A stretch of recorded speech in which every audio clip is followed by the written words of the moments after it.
جس کے لیے آپ استخارہ کریں اس کو ذہن میں لائیں گی،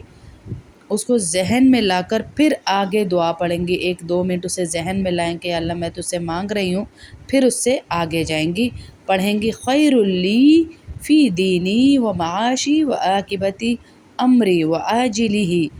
فقدرہ لی ویسرہ لی ثم بارک لی فی، یہاں تک آپ اللہ سے خیر مانگ رہی ہیں اس کام کے لیے، پھر آگے آپ پڑھیں گی وَإِن كُنتَ تَعْلَمُ أَنَّ هَذَا الْأَمْرُ شَرٌّ لِّي فِي دِينِي وَمَعَاشِي وَعَاقِبَةِ أَمْرِي وَعَاجِلِهِ فَاصْرِفْهُ عَنِّي وَاصْرِفْنِي عَنْهُ وَاقْدِرْ بھی پڑھ سکتے ہیں، وَاقْدِرْ لِي الْخَيْرَ حَيْثُ كَانَ ثُمَّ أَرْزِنِي بِهِ، یہاں پر آپ دعا کر لیں گی اپنے لیے، اور اس استخارے کی دعا کا ترجمہ بھی آپ پڑھ لیں گی، ذہن میں ترجمہ لائیں گی، ایسے خوبصورت الفاظ کا چناؤ اللہ کے نبی صلی اللہ علیہ وسلم نے کیا ہے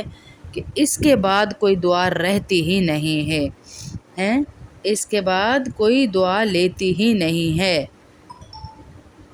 دونوں جگہ پہ جہاں پر حاض الامر آئے گا شر لی و خیر لی، وہاں پر آپ جو ہے اس کو ذہن میں اپنے کام کو لائیں گی، اور پھر اس کے بعد آپ انشاء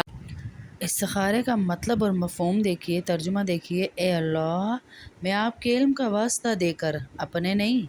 بڑے چلاک بنے پھرتے ہیں، اپنے نہیں اللہ کے علم کا واسطہ دے کر آپ سے خیر اور بھلائی طلب کرتی ہوں، اور آپ کی قدرت کا واسطہ دے کر میں اچھائی پر قدرت طلب کرتی ہوں، آپ غیب کو جاننے والے ہیں، اے اللہ آپ علم رکھتے ہیں، میں علم نہیں رکھتی یا رکھتا، یعنی یہ معاملہ جو بھی معاملہ ہے، ان ھذا الامر جو ہے نا اس کا مطلب ہے یعنی یہ معاملہ، تو یہاں پر آپ اپنے معاملے کو دماغ میں لائیں گی، اس کے بارے میں سوچیں گی میرے حق میں بہتر ہے یا نہیں،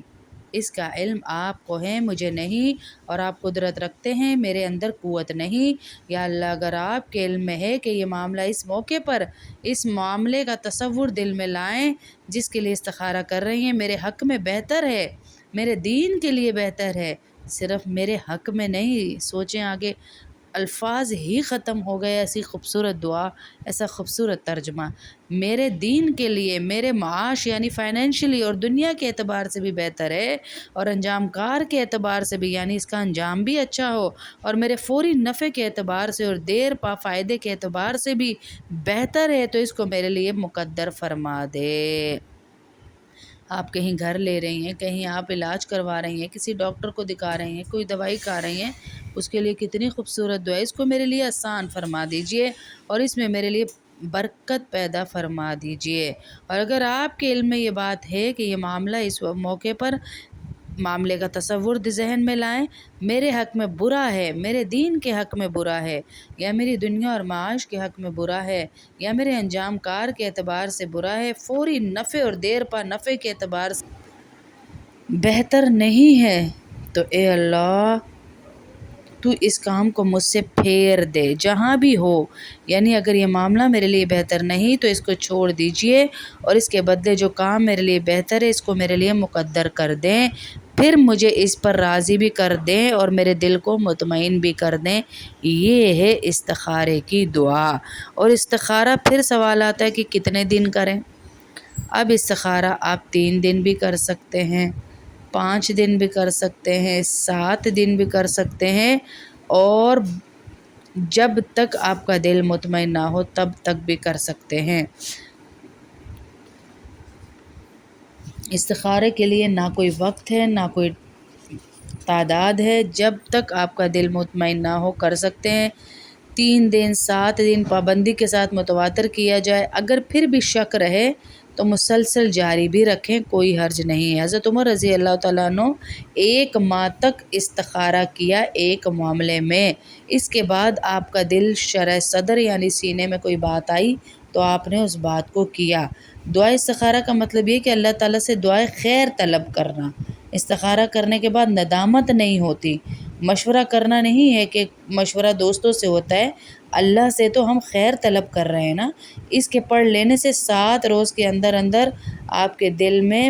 ایک رجحان پیدا ہو جائے گا، یا اللہ رب العزت جلدی بھی کر سکتے ہیں۔ استخارے کا نتیجہ مقبول ہونے کی علامت استخارے سے کس طرح رہنمائی ملے گی؟ تو ہمارے دل میں جو شک اور شبہ ہے وہ ختم ہو جائے گا۔ اور دوسرا، اگر آپ بہت جلدی استخارہ کرنا چاہتے ہیں، جیسے کوئی جلدی فیصلہ کرنا ہے، کوئی بات جلدی کرنی ہے، تو پھر کیسے استخارہ کریں؟ وہ بھی ایک دعا ہے، وہ بھی میں آپ کو بتا دیتی ہوں کہ جلدی استخارہ کرنے والا، کہ کوئی فیصلہ، بچے کھڑے ہیں، کوئی کہیں پر ہم ہیں، کوئی جائیداد لینی ہے، کوئی ٹیسٹ کروانا ہے، کوئی ڈاکٹر کے پاس جانا ہے، کہیں رشتے کا جواب دینا ہے اور جلدی جواب دینا ہے، تو اس کے لیے بھی ہمیں حدیثوں میں ایک دعا ملتی ہے، اللہم خر لی واختر لی۔ یہ جلدی استخارہ کرنے کی دعا ہے کہ اسی وقت آپ نے جواب دینا ہے، تو 10-15 دفعہ، 7-8 دفعہ یہ دعا پڑھ لیں تو انشاءاللہ اللہ پاک آپ سے وہی فیصلہ کروائیں گے جو آپ کے حق میں بہتر ہو۔ اس کا ترجمہ ہے، اے اللہ میرے لیے آپ پسند فرما دیجئے کہ مجھے کون سا راستہ اختیار کرنا چاہیے، تو اللہ رب العزت آپ کو بہترین راستہ ہی دکھائیں گے۔ کنز الاعمال کتاب ہے، اس میں ہے یہ، اور نیچے بہت سارے اس کے ترجمے لکھے ہوئے ہیں، بہت ساری اور دعائیں ہیں جو آسانی کے ساتھ آپ کرنا چاہیں، جلدی کرنا چاہیں تو آپ کی کشمکش اللہ پاک ختم کریں گے، اللہ کی خاص مدد آئے گی، آپ کے دل کو ایک سکون آئے گا۔ استخارے میں ضروری نہیں کچھ نظر آئے یا کچھ آپ کو دکھائی دے، استخارہ آپ اللہ سے مدد طلب کرنے کے لیے کرتے ہیں، اور یہ کر لیں۔ اور یہ بہت بڑی غلط فہمی ہے جو آج کل ہم استخارہ کرتے ہیں، ہم کہتے ہیں کہ میرا پھر بھی کام الٹا ہو گیا۔ استخارے والے کا کبھی بھی کام الٹا نہیں ہو سکتا۔